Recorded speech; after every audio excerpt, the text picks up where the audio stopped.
Hello friends, this is Aradhana and welcome on teacher Masti. Friends, CTET के paper first में आने वाला ईवीएस जो है full to based on NCERT है। क्लास 5 तक की अगर एनसीईआरटी आप कवर कर लेते हो तो आपका एनसीईआरटी मतलब ईवीएस से आने वाले जो भी क्वेश्चन होते हैं सीटेट में वो कभी आपके गलत नहीं होंगे। एक भी क्वेश्चन आप उसमें से गलत नहीं करोगे, लेकिन उसके पढ़ने का सही स्ट्रेटजी और सही तरीका आपको जब पता हो तो। क्योंकि क्या होता है, क्वेश्चंस तो ईजी होते हैं बट उसके ऑप्शन इतने ज़्यादा कन्फ्यूजिंग हो जाते हैं कि हम वहाँ पे जाके गलत कर देते हैं। तो इसके लिए मैं एक आपको सही डायरेक्शन और सही तरीका बताने के लिए ये वीडियो बना रही हूँ। सो वीडियो में लास्ट तक बने रहें ताकि आपके एक भी फैक्ट ऐसे ना हो जो एग्ज़ाम में जाने के बाद गलत हो जाएं और आप कंफ्यूजन में कोई चीज़ गलत कर दो। क्योंकि यहाँ पे मैंने पूरी बुक का एक समअप लेके चल रही हूँ। मैं एक छोटे छोटे फैक्ट्स को मैंने कॉपी किया है यहाँ पे कि आप उस चीज़ को देखें, समझें और आपको पता चले कि किस टाइप के क्वेश्चन एग्ज़ाम में आते हैं। तो चलिए देखते हैं हम अपने क्वेश्चन को।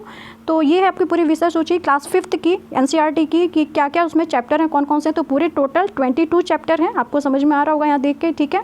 चैप्टर वाइज हम स्टार्ट करेंगे एक एक चीज़ें ताकि आपको कन्फ्यूज़न ना हो। साथ ही साथ आप देखते भी जाओ कि हाँ एनसीईआरटी की क्लास 5 में क्या क्या चीज़ें हैं, क्या क्या चीज़ें दी हुई हैं, ठीक है। साथ ही साथ यहाँ हम समझते चलेंगे इस चैप्टर से रिलेटेड जो भी पेडागॉजी भी आपके एग्जाम में पूछी जाती हैं उनको भी यहीं अपन कंप्लीट करते चलेंगे। और पेडागॉजी के लिए मैं अलग एक वीडियो भी बनाऊंगी आपके लिए। तो फिलहाल चलिए स्टार्ट करते हैं, देखते हैं अपना फर्स्ट चैप्टर, कैसे पहचाना चींटी ने दोस्तों को। पहले चैप्टर का नाम है आपका कैसे पहचाना चींटी ने दोस्तों को। तो ये चैप्टर स्टार्ट करने के लिए रीज़न क्या है वो यहाँ पे मैंने आपको बताया हुआ है कि ये देखिए, ये रीज़न है कि जानवरों में भी देखने, सूंघने महसूस करने की जो क्षमता होती है और वो एक दूसरे जानवर को मीलों दूर से पहचान लेते हैं, उनकी हल्की आहट को भी वो महसूस कर लेते हैं। साथ ही कोई जानवर अपने साथी को किस प्रकार से ढूंढ लेता है, मतलब जानवरों की एक अजीब दुनिया को समझाने के लिए ये चैप्टर बच्चों के लिए बनाया गया है, ठीक है। तो देखते हैं इसमें क्या बता रहा है कि आपने देखा होगा जैसे चींटियाँ होती हैं लाइन में एक रो में चलती हैं, लेकिन अगर आप देखा होगा आपने कि अगर आप पेंसिल का रॉड या कुछ भी ऐसा डिस्टर्ब कर दो तो एक चींटी अगर जहाँ से मुड़ी दूसरी चींटी भी उसी के अकॉर्डिंग अपना रास्ता बदल देती है, मतलब एक डायरेक्शन में चलती हैं। तो इसके लिए वैज्ञानिकों ने कुछ सर्च किए, ठीक है। उस सर्च में उनके द्वारा क्या निकल के आया कि चलते समय ज़मीन पर कुछ ऐसा वो छोड़ती हैं चींटियाँ जिसको सूंघ कर पीछे आने वाली चींटी भी उसी रास्ते पर चलने लगती है, उन्हें भी एक चलने का रास्ता मिल जाता है, ठीक है। अब ये मच्छरों की बात आ गई। तो मच्छर कैसे पहचान लेते हैं इंसान को? तो मच्छर इंसानों को उनके पैरों के तलवों के जो गंध होते हैं उससे पहचान लेते हैं, साथ ही उनके शरीर की गर्मी से उन्हें ढूंढ लेते हैं। अब मच्छर, यहाँ पे रेशम के कीड़े की बात की गई। तो रेशम का कीड़ा जो होता है अपनी मादा रेशम कीड़े को कई मीलों दूर से ही पहचान लेता है। कैसे? ये एग्ज़ाम में आया हुआ क्वेश्चन है, बहुत इंपॉर्टेंट क्वेश्चन है। तो कैसे पहचान लेता है? तो वो उसकी गंध के द्वारा, मतलब उसकी गंध से। कई बार क्वेश्चन कैसा ऑप्शन कैसा कंफ्यूज करेगा आपको कि रेशम का कीड़ा मादा कीड़े को किस प्रकार पहचान लेता है, उसकी गंध से, उसकी चमक से, उसको देख के। तो ऐसा कुछ नहीं, यहाँ पे आपको बात बहुत अच्छे से बारीकी से आपको पढ़ना पड़ेगा पूरी एनसीईआरटी को कि वो उसकी गंध से उसको पहचान लेता है। साथ ही कुत्ते होते हैं तो कुत्ते दूसरे कुत्ते के मल मूत्र से, उसकी गंध से समझ जाते हैं उनके इलाके में कोई दूसरा कुत्ता आया था। इसलिए वो चीज़ें आप देखोगे कहीं घूमते रहते हैं, कुत्ते सूंघते रहते हैं कुछ ना कुछ, वो महसूस करते हैं कि यहाँ पे कोई आया है या नहीं, ठीक है। देखे होंगे आप पक्षियों के बारे में कैसे देखते हैं, तो इसको भी स्टडी करेंगे क्योंकि ये बहुत इंपॉर्टेंट क्वेश्चन एग्जाम में बहुत बार पूछा जाता है कि जब पक्षी जो होते हैं उनके जो आँख होते हैं वो बालों के साइड में एकदम कान के पास में होती हैं, ठीक है। उनके जो आँख होते हैं वो जब बिल्कुल स्ट्रेट देख रहे होते हैं, इसका मतलब ये होता है कि वो किसी एक ही चीज़ पर अपने आँख को, अपने ध्यान को केंद्रित किए हुए हैं, मतलब अपने एक ही चीज़ से, दोनों आँखों से एक ही चीज़ को देख रहे हैं। और कई बार ऐसा भी होता है कि जब वो अलग अलग साइड देख रहे होते हैं, मुंडी बहुत ज़्यादा घुमा के, तो उनके देखने का जो दायरा होता है वो बहुत ज़्यादा बढ़ जाता है। कुछ पक्षी ऐसे होते हैं जिनकी जो आँखों की पुतली होती है, आँखों की जो पुतली होती है वो घूमती नहीं है, तो वो अपनी गर्दन बहुत ज़्यादा घुमाते हैं। जैसे आपने मुर्गी उर्गी को देखा होगा, ठीक है, तो वो अपनी गर्दनें बहुत ज़्यादा घुमाते हैं, जैसे डायग्राम में बना हुआ है, क्योंकि उनकी पुतलियाँ नहीं घूम पाती, उनके गर्दन ही उस टाइम पे घूम रहे होते हैं। तो इतने से अपन को इतनी सारी फैक्ट समझ में आ रहे हैं, ठीक है। नेक्स्ट है चीलबाज और गिद्ध जैसे पक्षी हमसे 4 गुना ज़्यादा देख पाते हैं, ठीक है। कौन कौन से पक्षी हो गए? चीलबाज और गिद्ध जैसे पक्षी हमसे 4 गुना ज़्यादा देख पाते हैं। जो चीज़ हम 2 मीटर की दूरी से देखते हैं वही चीज़ वो 8 मीटर की दूरी से भी देख लेते हैं। बहुत अच्छा क्वेश्चन है, ठीक है। नेक्स्ट है आमतौर पर माना जाता है कि दिन में जगने वाले जानवर कुछ रंगों को देख पाते हैं, ठीक है। जो जानवर दिन में जगते हैं वो कुछ रंगों को देख पाते हैं, लेकिन जो भी जानवर रात में जगते हैं वो केवल चीज़ों को सफ़ेद और काले रूप में देखते हैं। आया हुआ क्वेश्चन है कि रात वाले में जगने वाले जानवरों को चीज़ें किस रंग की दिखाई देती हैं, हरी, पीली, लाल, नीली या फिर ब्लैक एंड वाइट, मतलब सफ़ेद और काली। तो ऑप्शन हो जाएगा आपका आंसर सफ़ेद और काली, रात में जगने वाले जानवरों को मोस्ट ऑफ द टाइम कैसी दिखती हैं चीज़ें, सफ़ेद और काली दिखती हैं। नेक्स्ट है, सांपों के बारे में भी कुछ बातें बताएं कि सांप के तो बाहरी कान नहीं होते हैं। सबसे मेन बात तो आपको यहाँ समझ लेना कि सांप के बाहर के कोई कान नहीं होते हैं। वो कैसे किसी चीज़ को समझ लेते हैं कि कोई आ रहा है जा रहा है, तो वो ज़मीन पर जो जैसे कोई चल के आ रहा है, कोई जानवर आ रहा है, कोई दौड़ रहा है, तो उसके कंपन को समझ के वो समझ जाते हैं कि हाँ कुछ है। तो वो कैसे सुनते हैं, ज़मीन के कंपन को ही सुनने की उनकी जो क्षमता होती है। अब क्या होता है, कुछ जानवर अलग अलग प्रकार की आवाज़ें भी निकालते हैं। जैसे जंगल में ऊंचे पेड़ पर बैठा हुआ जो लंगूर होता है, आपसी बातचीत वो अलग अलग तरीके से आवाज़ निकाल कर लेते हैं। ठीक है, कई बार तो ये भी बोला गया है कि जानवरों की अपनी अपनी एक पूरी एक भाषा होती है। ठीक है, कुछ पक्षी अलग अलग खतरे को अलग अलग आवाज़ निकाल कर बताते हैं। ठीक है, जैसे उड़कर कोई दुश्मन आ रहा है तो उसके लिए अलग, ज़मीन पर चल के कोई दुश्मन आ रहा है तो उसके लिए अलग अलग टाइप की आवाज़ें पक्षियाँ भी निकाल लेते हैं। मछलियाँ क्या होती हैं, बहुत बार आया हुआ क्वेश्चन है कि मछलियाँ क्या होती हैं। अब बात करते हैं मछलियों की, तो मछलियाँ जो खतरे की चेतावनी देती हैं वो किस रूप में देती हैं, यहाँ पे आपको ध्यान रखना कि बिजली तरंग के रूप में। खतरे की चेतावनी वो बिजली तरंगों के माध्यम से एक मछली को दूसरी मछली को पहुंचा देते हैं। कुछ जानवर तूफान या भूकंप आने से कुछ समय पहले अजीब अजीब हरकतें करने लगते हैं, जिसकी वजह से वहाँ के जंगल में जो निवास करने वाले लोग हैं वो समझ जाते हैं कि कुछ तो अनहोनी होने वाली है, मतलब भूकंप या सुनामी से रिलेटेड कुछ भी ऐसा आने वाला है। ठीक है, इससे रिलेटेड एक बात मैं आपको बता दूँ, बहुत इंपॉर्टेंट है ये आपको जानना कि 2004 दिसंबर 2004 में सुनामी आई थी। ठीक है, सभी को पता है। तो क्या हुआ था कि अंडमान में जो जीव जंतु थे वो बहुत अजीब अजीब टाइप की हरकतें, अजीब अजीब की आवाज़, उनके व्यवहार बहुत ज़्यादा परिवर्तित हो गए थे। तो वहाँ पे जो निवास करने वाले वहाँ के आदिवासी लोग थे वो समझ गए थे कि पक्का यहाँ पे कुछ ना कुछ होने वाला है, कुछ भूकंप या बाढ़ टाइप का कुछ आने वाला है, जिससे उनको ये चेतावनी मिल गई और वो वहाँ का जगह छोड़ के चले गए और फाइनली वो सुनामी से बच गए। ठीक है, डॉल्फिन भी अलग अलग तरह की आवाज़ें निकालती हैं और एक दूसरे से बातें करती हैं। ठीक है, आपको पता होना चाहिए कि डॉल्फिन भी, तो वही मैंने आपको पहले ही बताया है कि वैज्ञानिकों का मानना ये है कि कई जानवरों की ऐसी तो मतलब अपनी पूरी एक एक भाषाएं होती हैं बात करने की। ठीक है, देखते हैं कि कौन सा जीव कितना ज़्यादा सोता है। तो जो छिपकली होती है, आपने देखा होगा कि सर्दियों के टाइम पे छिपकली मोस्टली गायब सी हो जाती है, घर में नहीं दिखती हैं। ऐसे गर्मी में तो सबको बहुत परेशान करके रखी हुई हैं। तो वो छिपकलियाँ क्या होती हैं कि वो उस टाइम पे सोने चली जाती हैं, मतलब वो उनका सोने का दायरा उस टाइम पे बढ़ जाता है। ठीक है, शिक्षकों के लिए क्या यहाँ बोला गया है कि यहाँ जानवरों के बारे में बताने का रीज़न ये है कि वो उनकी ज्ञानेंद्रियों को समझे, ना कि ये जानने लगें कि मेरे आँख में कौन कौन सी रेटिना है, ये है नहीं। ये पढ़ाने का रीज़न नहीं है, रीज़न सिर्फ इतना है कि क्या होती हैं ज्ञानेंद्रियाँ, संवेदन ज्ञानेंद्रियाँ क्या होती हैं, इसके बारे में वो समझें और उससे रिलेटेड जो भी उनको पता हो वो अपने ज्ञान को दूसरों के सामने रखें, अपने कक्ष में उसके बारे में चर्चा करें। साथ ही साथ अखबार, टीवी, न्यूज़ को पढ़ें और उससे रिलेटेड जो भी कुछ उनको मिलता है उससे प्रेरित हों और दूसरों को भी प्रेरित करें। ठीक है, तो देखते हैं अब एक और नया पॉइंट जो आता है स्थल के बारे में। बहुत क्वेश्चन आता है, बहुत ज़्यादा इंपॉर्टेंट है। स्थल के बारे में कई बार पूछा जाता है। तो क्या है स्थल? स्थल एक भालू के जैसा दिखने वाले एक प्राणी होता है। ठीक है, और ये करीबन 17 घंटे तो पेड़ पर उल्टा लटक कर सोता रहता है मस्ती से। बहुत आलसी प्राणी है, तो 17 घंटे सोता है, बहुत अच्छा मज़ा आता होगा इसको खूब सोने में। उसी के पत्ते खाकर और वहीं पे चुपचाप लटका रहता है। जब उसको ऐसा लगता है कि नहीं अब पेड़ के पत्ते ख़त्म हो रहे हैं तो बड़ी मुश्किल से अपना डाली वो चेंज करता है, दूसरे पेड़ पे जाता है। ठीक है, सप्ताह में एक बार वो वॉशरूम करने के लिए नीचे उतरता है। ठीक है, मतलब उतरना उसको बिल्कुल पसंद नहीं, उसी पे चढ़ के अपना सोता रहता है। तो यहाँ पे आपको इस पूरे पॉइंट को अच्छे से देख लेना, पढ़ लेना है। इसी क्वेश्चन हर साल एग्जाम में एक क्वेश्चन दिया ही होता है। तो ये बताने के पीछे रीज़न क्या है कि क्यों ये फैक्ट हमने पढ़ा, तो बच्चों के लिए रीज़न ये है कि उनको दहाई चौथाई इसके बारे में थोड़ा सा स्टडी किया जाए, उसके बारे में बताया जाए। तो वीडियो आपको आई होप कि अच्छा लग रहा होगा, इसको लास्ट तक देखिएगा।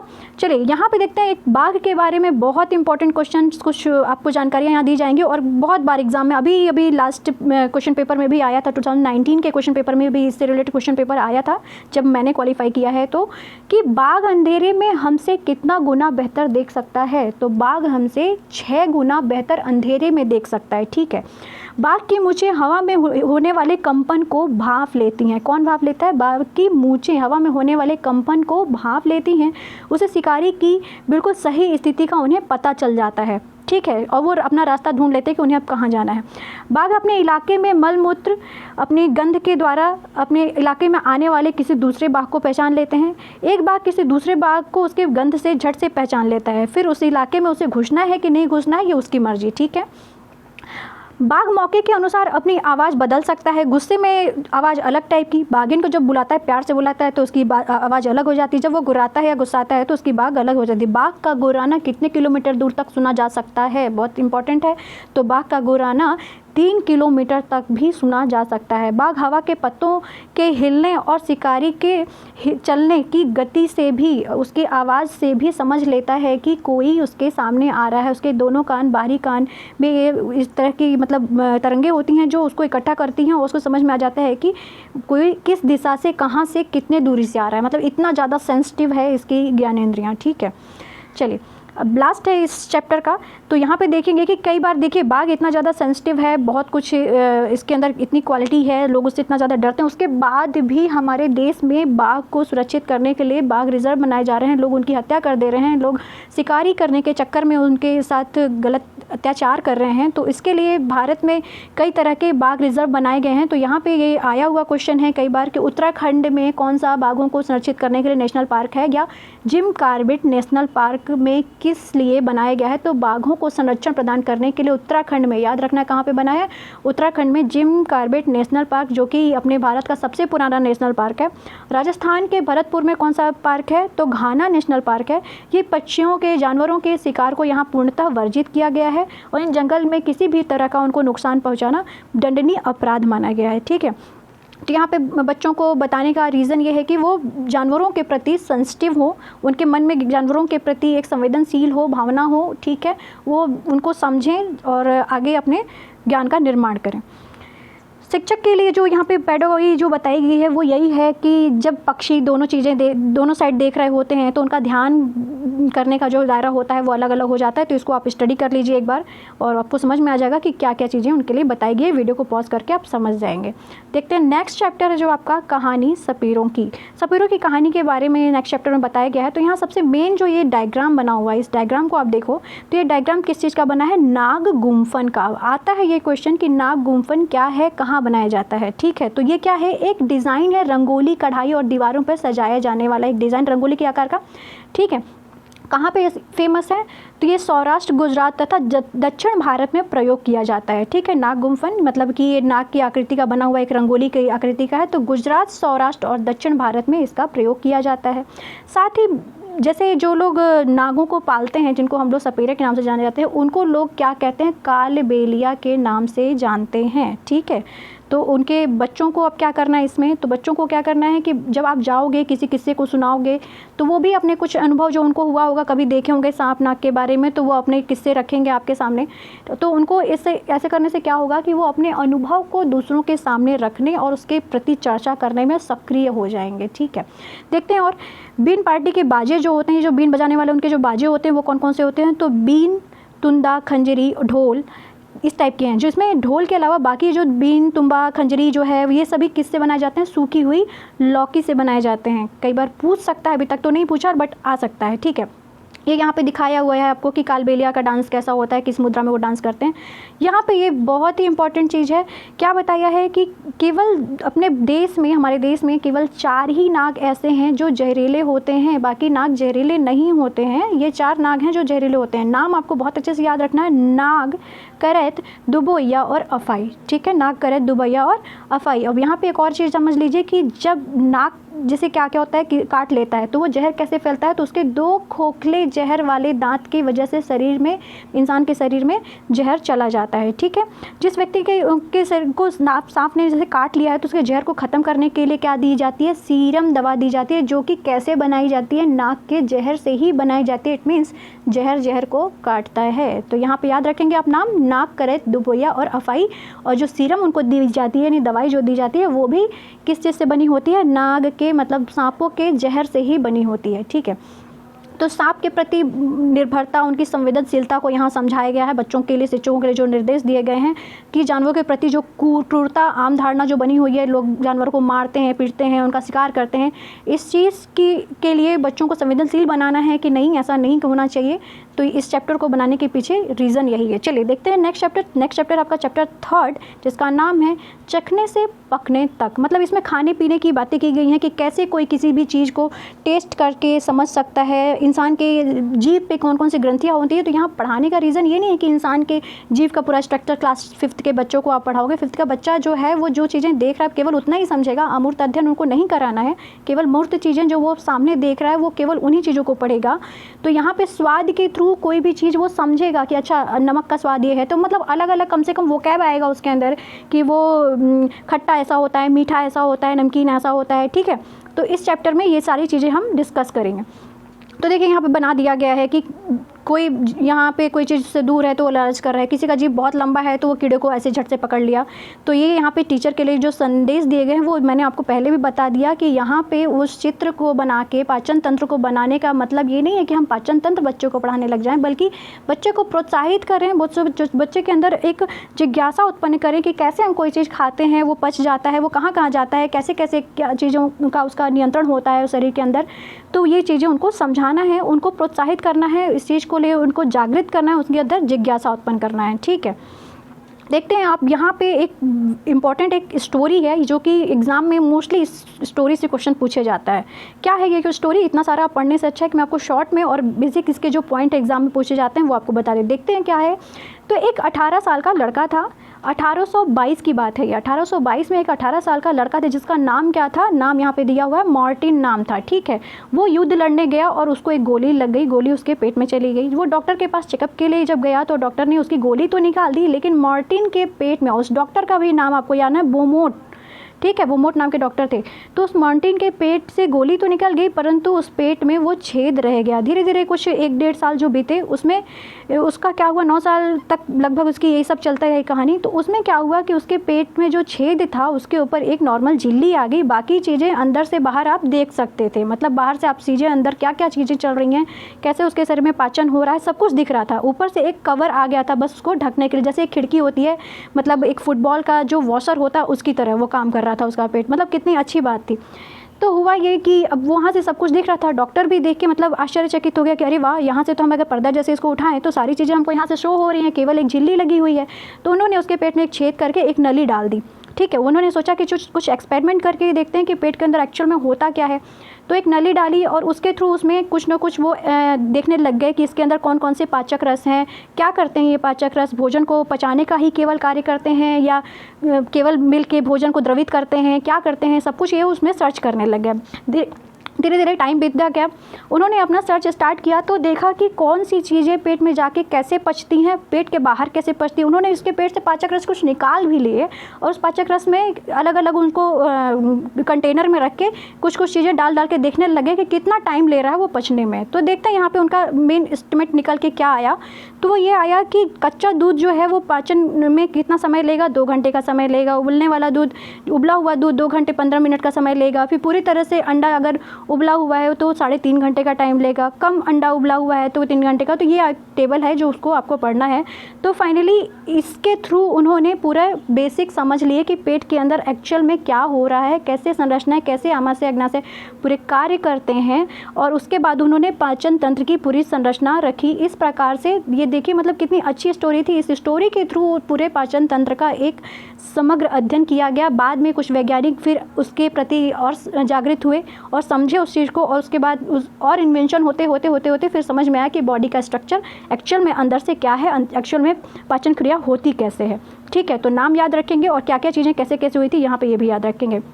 अब इस कहानी को बताने के पीछे रीज़न ये है कि बच्चों को इतिहास में जो चीज़ें अब सर्च हो चुकी हैं, रिसर्च जो हुए हैं, जो भी चीज़ आप पढ़ रहे हो वो कैसे कैसे रिसर्च हुआ, एक डॉक्टर का क्या नज़रिया था रिसर्च के प्रति, उनके माइंड में थोड़ा सा ही, ज़्यादा नहीं, बहुत उनको साइंटिस्ट नहीं बनाना है, लेकिन थोड़ा सा ही उनको जागृत करना है कि वो रिसर्च के थ्रू क्या समझ सकते हैं। ठीक है, एक ऐसी स्टोरी यहाँ पे दी है कि नीतू नाम की एक लड़की, वो बीमार थी तो उसको ग्लूकोज दिया गया। तो ग्लूकोज के थ्रू वो पहले खाना नहीं खा पा रही थी, ग्लूकोज से उसको एनर्जी मिल रही थी। तो बच्चों को समझाना है कि ग्लूकोज में ऐसी कुछ क्वालिटीज़ होती हैं जिसकी वजह से आपके अंदर अगर किसी चीज़ की कमी हो गई, किसी तत्व की, तो वो पूरा करने के लिए सफिशिएंट हो जाता है।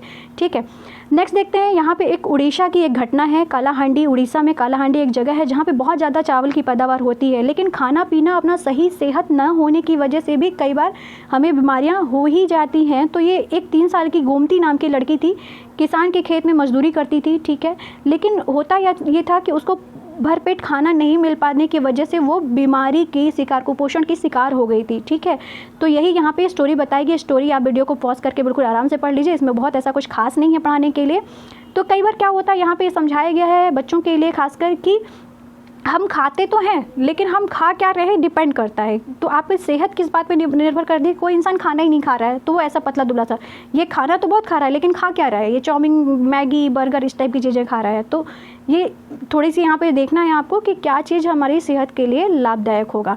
चलिए देखते हैं नेक्स्ट चैप्टर, चैप्टर 4। यहाँ इसमें पढ़ने के लिए क्या है, चैप्टर 4 है आपका खाएं आम 12 महीने। मतलब आम से रिलेटेड जो भी आपके होंगे कि 12 महीने कैसे खा सकते हैं। मतलब यहाँ प्रिजर्वेटिव की बात की गई है कि कैसे आम को आप प्रिजर्व कर सकते हो, रख सकते हो और उसको साल भर चला सकते हो। आम को अचार के बना के, या आमरी तांड्रा की बात इसमें की गई है कई चीज़ें, तो आप उसको अचार के माध्यम से चटनी बना के या किस तरीके से उसको प्रिजर्व कर सकते हैं, क्या प्रिजर्वेटिव उसमें मिलाते हैं। तो हमको उसके पूरे फॉर्मूले बच्चों को नहीं बताने हैं, बल्कि यहाँ ये समझना है कि कैसे कोई चीज़ें प्रिजर्व हो सकती हैं, रख सकते हैं, या कैसे कोई चीज़ ख़राब हो सकती है। तो कई बार यहाँ पे बताया गया है आपको, तो वो उसमें से ऐसा कुछ खास पढ़ने के लिए नहीं है उस चैप्टर में। इस चैप्टर में आ जाते हैं अपन चैप्टर 5 में। तो इसमें क्या पढ़ें, बीज मतलब बीज के बारे में पढ़ना है कि बीज का कैसे एक स्थान से दूसरे स्थान पर वो पेड़ लग जाता है, बीज का स्थानांतरण कैसे हो जाता है, मतलब बीज के बारे में पढ़ना है। तो यहाँ पे एक स्टोरी स्टार्ट हुई थी गोपाल नाम के लड़के की, कि उसके घर पे मेहमान आए तो वो उसने क्या किया, बाउल्स में रख दिए ढेर सारे चने,